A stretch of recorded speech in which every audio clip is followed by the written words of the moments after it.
if you're an agency and then you find somebody that you want to hire overseas in any capacity, what are your options? What can somebody do? What are the different routes that people can approach getting a foreign worker and then paying them and hiring them legally? The easiest option, of course, is through an independent contractor agreement. However, there are some other options as an employer of record. So you can of course decide which option is best for you and your needs as a company or as an agency. However, of course, each one of them comes with its benefits, with its pros, with its contracts. What advantages do people have choosing to go through a company like OnTop as opposed to just going directly and writing up their own agreements and working directly with their independent contractors? One of those is the centralized platform to manage all of the contracts and standardized templates for those contracts. I think that's one of the main benefits that one third party like OnTop will offer, because you'll have everything in one place, all your contractors in one place. This also includes centralized payments. You can make all of your payments through the same platform to your contractors. In this case, for example, OnTop offers a wallet and a card for the contractors, and this is particularly like beneficial for contractors in Latam. Why? Because they are getting paid in US dollars, and for example, that's my case. The last but not least is the compliance management. We manage the KYB process, the KYC process with all of the contractors. We help the companies go through this KYC process and like make sure that these people are verified.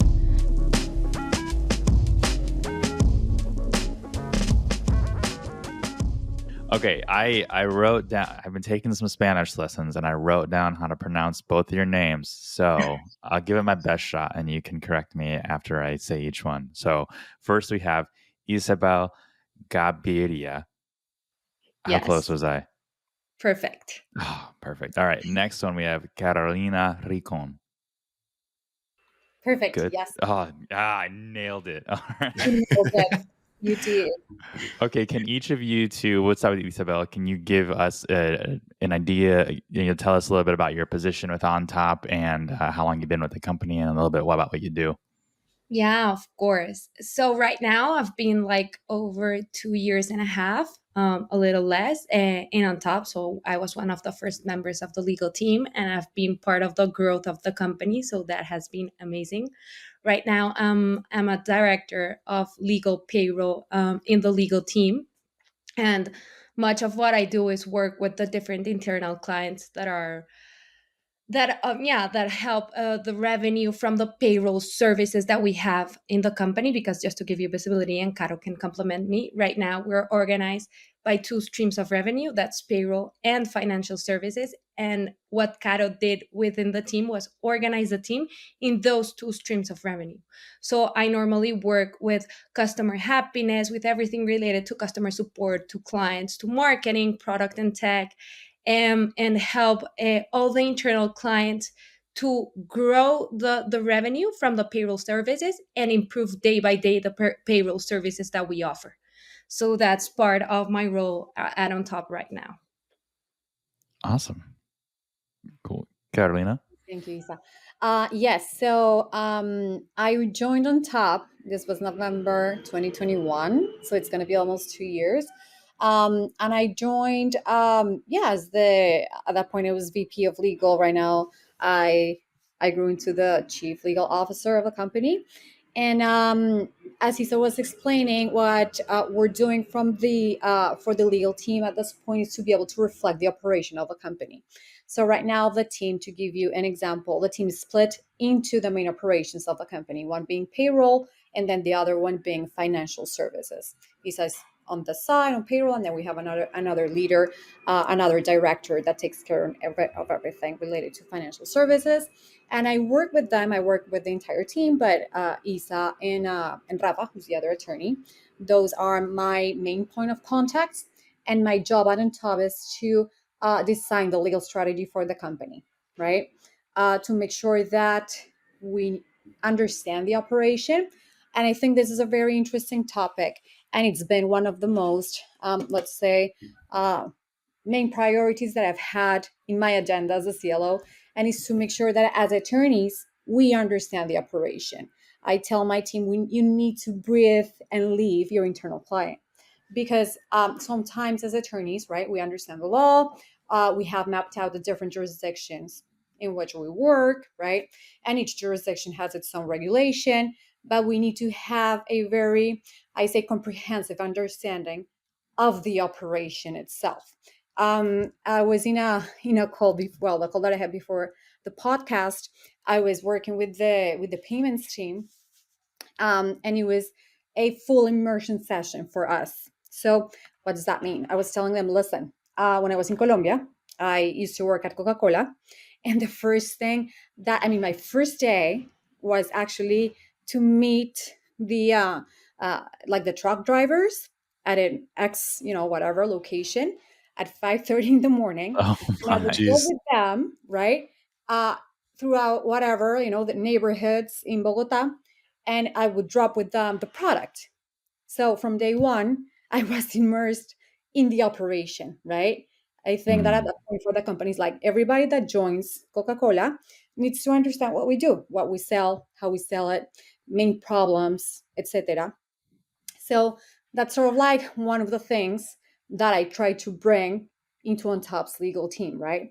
Via the strategy, what we design, how we interact with internal stakeholders, and then go to the legal side. And it's okay, if the operation works this way, right? What is that we need to do from the legal side to make sure that we're compliant, right? What's the capacity?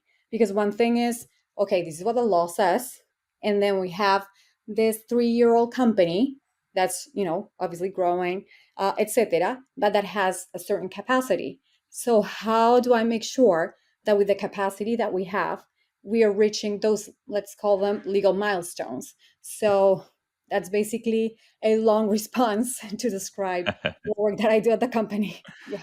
Sounds like work I don't want to do. It's So- actually very interesting if you think about it, Yeah. because before that I was working at a law firm here in Miami, and it was amazing because most of my practice has been on corporate law. But when I joined this law firm in Miami, I had the opportunity of basically learning how to do venture capital. So doing the financing rounds, corporate structuring, and it was mind blowing for me, even though it was, the documentation, you need to draft cap tables, etc. It was like this new approach, to law. It's not, I mean, with all due respect to other colleagues that might be practicing, I don't know, like, this, like, I don't know, injuries or tax, exactly. Mhm. This was like a very interesting approach, especially because of the clients, right? I was Mhm. working with tech companies, founders, all these different agents of the ecosystem. So, but I was working still, from the law firm perspective, which is, okay, you asked for this, sent to you via email, I'm done. Now I'm on the other side, right? Which is, I received the email. Hopefully, it's not, like a 4-paragraph type of email, because I don't have time to read it. So hopefully, it's just a couple of lines. And then we have to implement what you say and then make internal decisions. So, Oh, okay. Yeah, that's a little bit of creativity. I think that could be fun. The fun aspect of it, because you got to be kind of creative, but in a way that is like structurally coherent mhm, and makes sense. But yeah. well, awesome. Well, thanks for the background. Cody was very excited to bring you two on the podcast, because usually what he says is legal people don't like to talk, They and don't. so They don't. Um, Well, I okay. also like choosing the topics. you know, Well, there's I feel like every time I'm in an environment where I get to talk to a lawyer and then I ask a question and maybe this is the startup-y vibe of, oh, it's just a simple question, right? You can give me a straightforward answer. And then when I ask a lawyer, it's like, well, you got this, and then 10 minutes later, I'm like, I still don't know if I you can got an understand, answer. right? Like, did you actually respond to the question? Yeah, it happens. No, and it's interesting that you mentioned that, because that's also part of the skills that we're trying to develop internally with our internal clients. Sometimes, again, for liability issues, etc. Yeah, attorneys, we are in this situation where we have to be careful with what we say, right?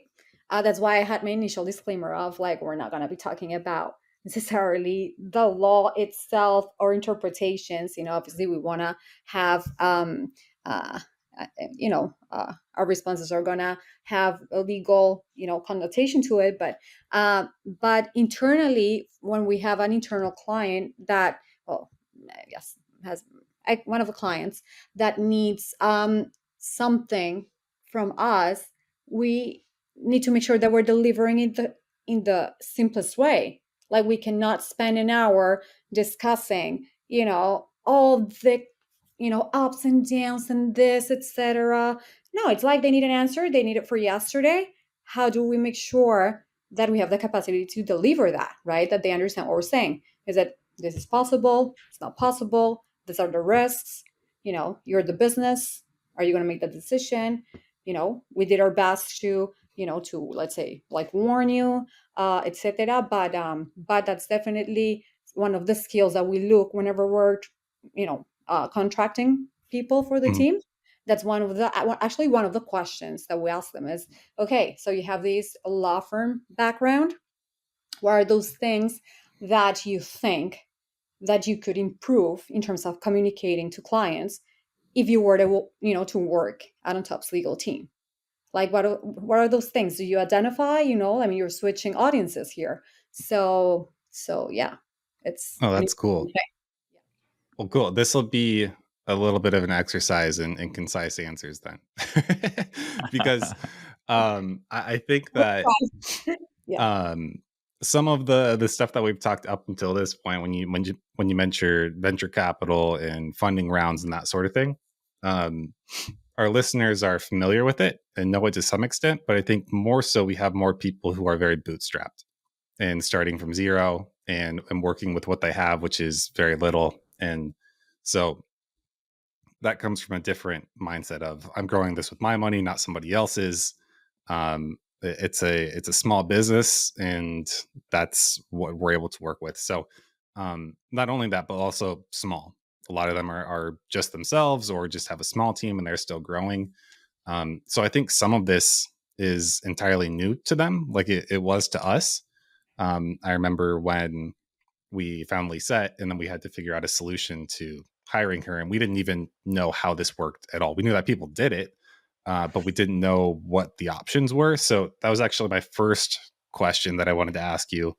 And just in a general sense, even without OnTop, if you're an agency and then you find somebody that you want to hire, not in your home country, overseas in any capacity, so that your business isn't in that place to hire them, in that traditional legal sense. What are your options? What can somebody do? What are the different routes that people can approach getting a foreign worker and then paying them and hiring them legally? Yeah. So, Caro, I'm gonna take this answer. So, right now, I think the easiest option, of course, is through an independent contractor agreement. However, there are some other options as an employer of record. So you can of course decide which option is best for you and your needs as a company or as an agency. But there are those two options: independent contractor agreement and employment agreement. However, of course, each one of them comes with its benefits, with its pros, with its contracts, and it will depend 100% on how are you contracting that person, if it's through a third party, if it's a directly, and what are the things that this person is gonna do for you. So I think those are the main questions that you should be asking. Cool. So, and just to clarify, so people understand too, employer of record, and correct me if I'm wrong, you get a local company to hire the local employee that you want, and then you work with that company to employ them effectively indirectly, because you can't. So you have to work with somebody who's capable of doing that. Correct. So, as I was mentioning, the employer of record is a bit more complex than in the independent contractor because you need to have a company that can provide the employer of record service in the country that the person is located. So, this person can have an employment agreement and that all the payments and all the benefits that are subject to law should be paid like by this partner that you will have in that particular country. I think we looked at that for an option of like being an employer of record in Colombia, and then we realized that it's basically like being familiar with U.S. employment law, but in a different country, in another one you don't speak a language in, and we were like, well, that's probably out of the question. so so Like, we're like, we don't know okay. Spanish well enough yet to do that. Yeah. So then I was like, okay, well, we can't do like the typical employment there where we, withhold her taxes or, abide by Colombian benefits because we have no idea what those are. And there's a lot of tech companies out there that will set up an employer of record in like a more simple country like Romania or something. Um, but then that's like the extent of their employer of record. Where you want to hire somebody in, South America, for instance, you either have to be intimately familiar with that country to want to do that, or work with another company that's willing to act as your employer of record, which is exactly what you do in this situation. Yeah, so Jake was ambitious from the beginning. He's like, we can do it. And then we looked into it and I'm like, we can't do that. That's I mean, we could, right? But that's a whole different adventure. So Totally.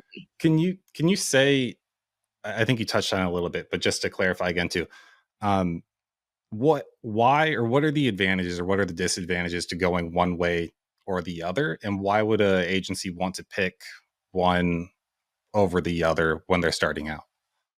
Okay, so I think the first thing is, of course, both figures are completely different. One, of course, depending on the country you are doing it, one will be subject to commercial and civil law. That's the independent contractor agreement, and of course, the employment agreement will be subject to employment laws.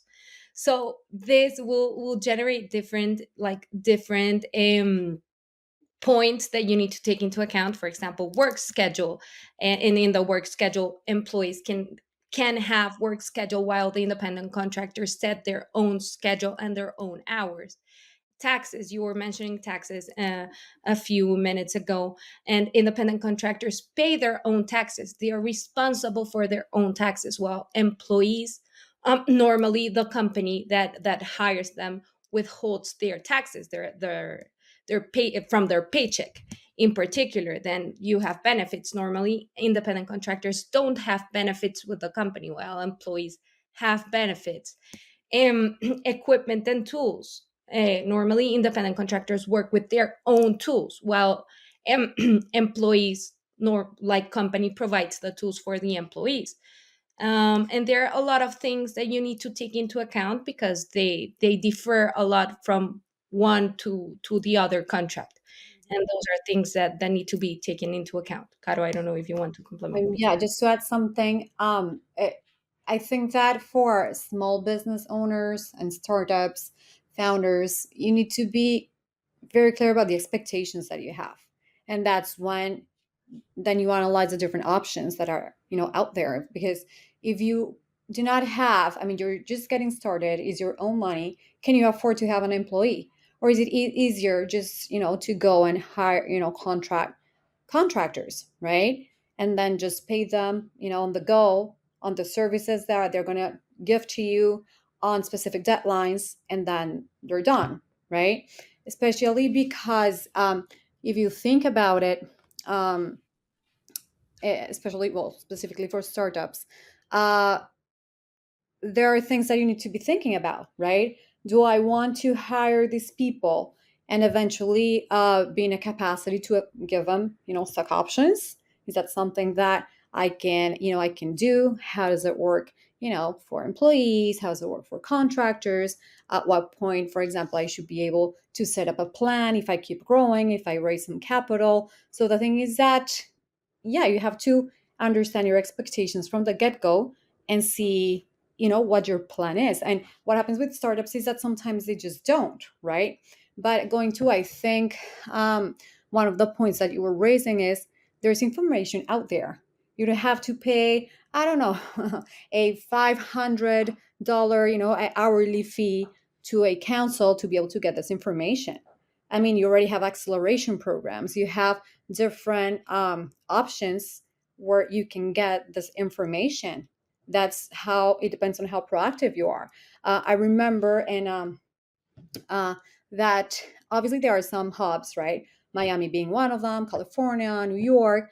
But I do remember when I was working at the law firm, and there was this client that they were offered to go to Indianapolis, right? There was this accelerator there, and they were helping them to get all of their business in place. They had their own like inside counsel that could provide this information, and they were like building their business in a proper way from the beginning. Because part of my experience, what I've seen is that, okay, this is my business, it's my money, my savings, and then they want to save money and then they decide not to get the proper information. They build things as they go, and what ends up happening is they in the medium, like probably short, medium to long term, they see the consequences of not building things in the proper way. And that's it. I mean, obviously, going back to OnTop and the contractor employee conversation, that's one of the things that founders need to be thinking about, and what tools the market offers for them. So Yeah, I when I started this, I wanted to do this whole thing as legitimate as possible, because most of our listeners are usually out here trying to, at least when they first start, they're trying to find a service and then sell it, but then have either a contractor sell it for them, or have the contractor execute it for them, or a combination of both. They try to be as hands off as possible. So we're very big opponents of that. We don't like the idea of you not being an expert in your own service, and then two, outsourcing all of your labor to where you don't even have the processes controlled or anything like that. So there's a world where agencies will have a service and then they'll just go find a contractor who's willing to just invoice them for their time and their work, and then deliver on the results that the contractor is willing to provide. Where I didn't want to go that route. I wanted our contractor to basically be a team member and do it as legally as possible, by having them as a quote team member, but not necessarily a legal employee, because we don't have the EOR set up. And that's kind of where like Lisette comes in, which is she walks, talks, and acts like an Evergrow employee, but she is contracted through OnTop. And she sets her own hours. Of course, she just has to let us know when those hours are so we can, facilitate work from there. And it's produced a relationship to where it's become like she's like an internal team member. And that's kind of how we always wanted to start it out from there. But when we first started with her, we're like, just so you know, like if we go the contractor route, you've got to do your own taxes, right? Like you've got to put money away to handle your own taxes, just like Cody and I do as business owners in the US. And she had already done all our research on it and everything, which is awesome. But I think for agencies listening to this, if you're really trying to do things legitimate, kind of like we did, then finding a contractor who you can set reasonable expectations with that align with your internal team, using a service like OnTop is going to be, in our opinion, the best option, versus trying to do it solo. Yeah. So I'm gonna move things around. I have the outline. I'm like, nah, that doesn't really work in this order. So the legal perspective. So I'm like, I don't even know how to bring this up. When we found Lisette, we went back to our lawyer and we said, hey, we finally said, she seems cool. We want to hire her. She's in Colombia. I don't know how to do this. And he said, well, technically, if you're working with an independent contractor, you don't need anybody to facilitate that. You can just do it directly. And what we ultimately decided was, because we had connections through, a chain of people to OnTop, and Lisette was comfortable with OnTop, that it was just worth going through you guys just for the comfort factor and the trust factor. But in addition to that, what advantages do people have choosing to go through a company like OnTop as opposed to just going directly and writing up their own agreements and working directly with their independent contractors? So I think you mentioned one of those before, and one of those is the centralized platform to manage all of the contracts and standardized templates for those contracts. I think that's one of the main benefits that one third party like OnTop will offer, because you'll have everything in one place, all your contractors in one place. And this also includes centralized payments. You can make all of your payments through the same platform to your contractors. In this case, for example, OnTop offers a wallet and a card for the contractors, and this is particularly beneficial for contractors in Latam. Why? Because they are getting paid in US dollars, and for example, that's my case. And this is amazing because of course the FX rate sometimes can be a little bit complex in Latam countries, and this generates like an additional benefit and an additional way of working with international companies for contractors in Latam. And the last but not least is the compliance management. We manage the KYB process, the KYC process with all of the contractors. We help the companies go through this KYC process and like make sure that these people are verified. So that's like something that's also beneficial from the third party perspective, and that's something that we take care in OnTop. Cool. Yeah, I think the bake thing is important too, because we found out when we were like, okay, yeah, we can, if we wanted to, we could write up the agreements, and then going to our bank and saying, hey guys, we're going to send some money to Colombia on a regular basis, and they're like, what? You're gonna do what now? They're like, no, you're not. So that's been great, right? And not only solving that one issue, but then knowing that as we grow, if it were to grow even further, that it still wouldn't be an issue, because as Jake and I have found out, when you spend more money with your bank, they want to be much more involved in your business and control what you're doing with it. So that's always a great time, is talking back to the bank about what you're doing and fighting with them about,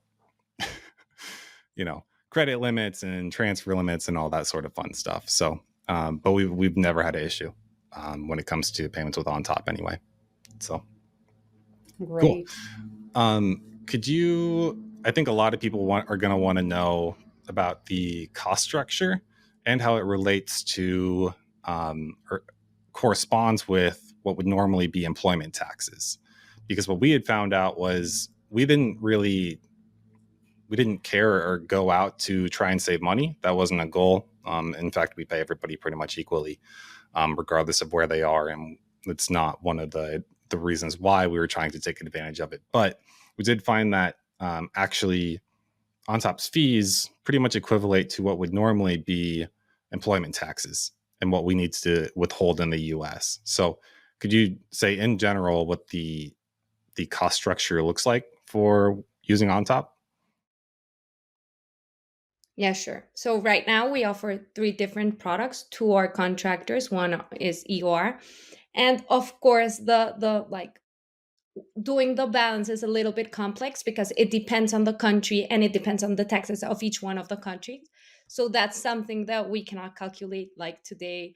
However, this is something like that, of course, it will help a lot. And taking into account the contractors pay their own taxes, we have two products there. We have USign, that's a contract between the company and the contractor directly, and the cost is $29 plus 1% of the transactional fee. That's the cost of the USign product. That's the first contractor product that we have. Then we have OnTop Signs. That's a little bit more complex product. It is a type of outsourcing of contractors. Then the client contracts us directly through a service agreement, and then we subcontract contractors for that particular client. The cost of this product is $29 plus 6.5% of transactional fee. That's our second contractor product. And then the third product is the EOR product. Of course, the price varies depending on the country, because the taxes are different, the cost for employment benefits are different, and the average cost of this product is $399 per employee. Sorry.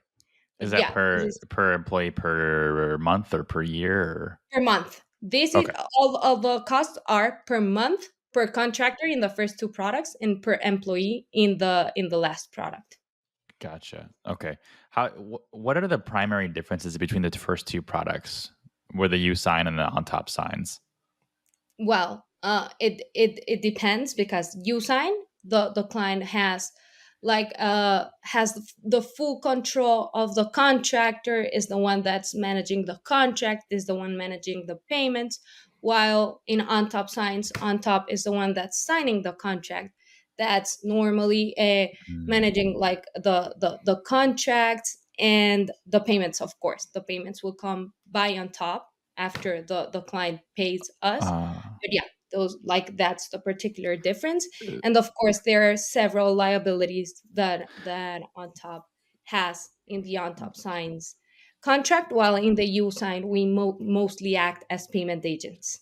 Yeah. So That's why yeah. I don't call that way, because in you sign the contract, contractor, Basically, and then on top signs the contract with the client, the services agreement, and then with the contractor. Basically, if there's a legal issue between the client and the contractor on OnTop Signs, OnTop can help facilitate that.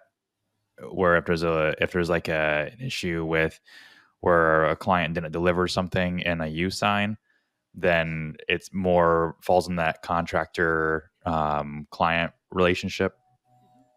Okay.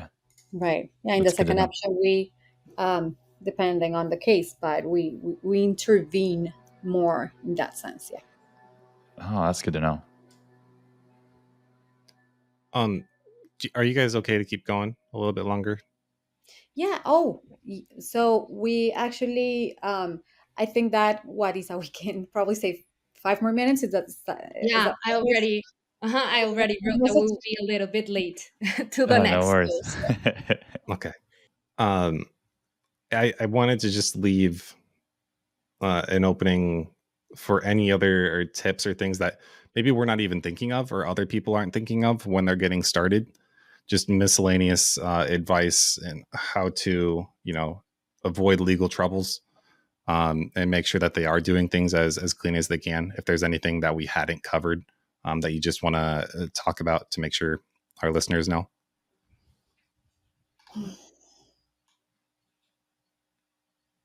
Let me think. I mean, probably that what I mentioned at the beginning, which is, inform yourself. There are tools out there for you to build things in a legitimate way, from the beginning. I'd say that vis-a-vis, our products and what we offer, I'd say that it's very important, because we have seen it, very important for the clients to understand what is it that we offer, right? Because sometimes they think that they have this internal need, the company, the agency, they have this internal need, and then they go to us and it's like, oh wait, but I thought that you guys offered this. And then in the implementation of the service, they realize that what we offer is a completely different thing. So again, it all comes down for me in terms of expectations, in terms of what they're how we can become their best ally, their best partner, right? to have the candid conversations from the beginning. I mean, we obviously have an acquisitions area that, as any other company, their job is to sell, but to make sure that they are getting what they expect from the beginning, so that we can manage expectations. I think that when clients have an idea in their mind, and then on the other side there are problems delivering or whatever, that's when things get complicated, when things, just you're losing time. So alignment at the beginning in terms of expectation, I think it's something that's crucial. Yeah, It- and just to complement, Caro, sorry oh, to you're interrupt. fine. No, go ahead.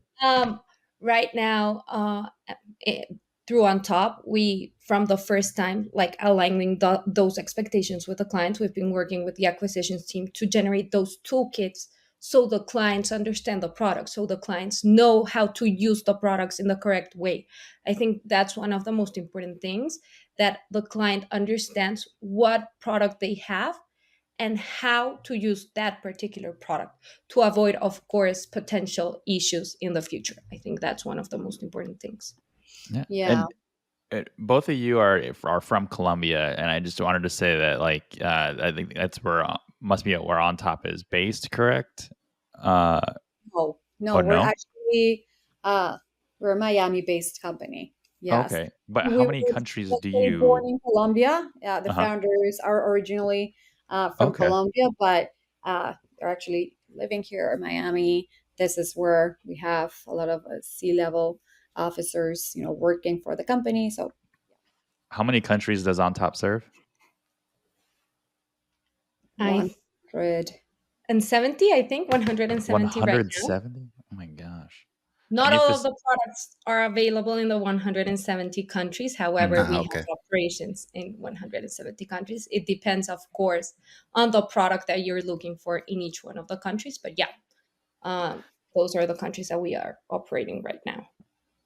awesome. So if people were looking, if in our position where they're just hiring they want to hire their first contractor, they want to do it the first way, and they like the advice that you two gave, or not necessarily advice, but just facts, opinions, options.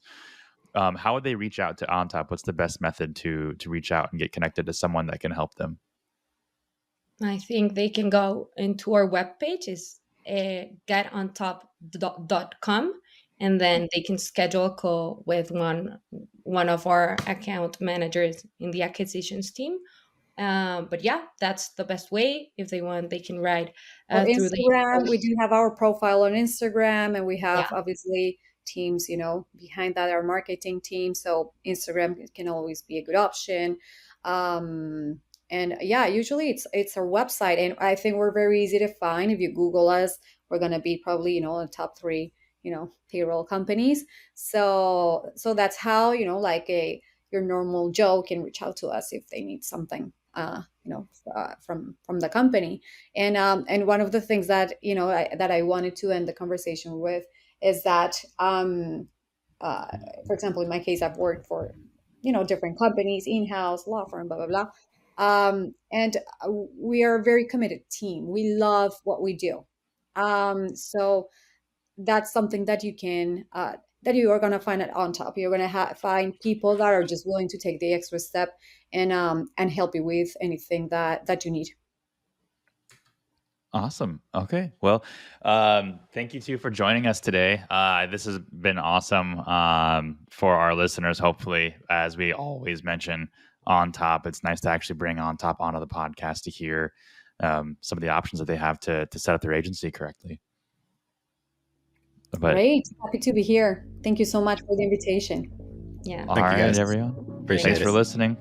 We'll see you next time. See you. Thank you. Have a great day. Thank you.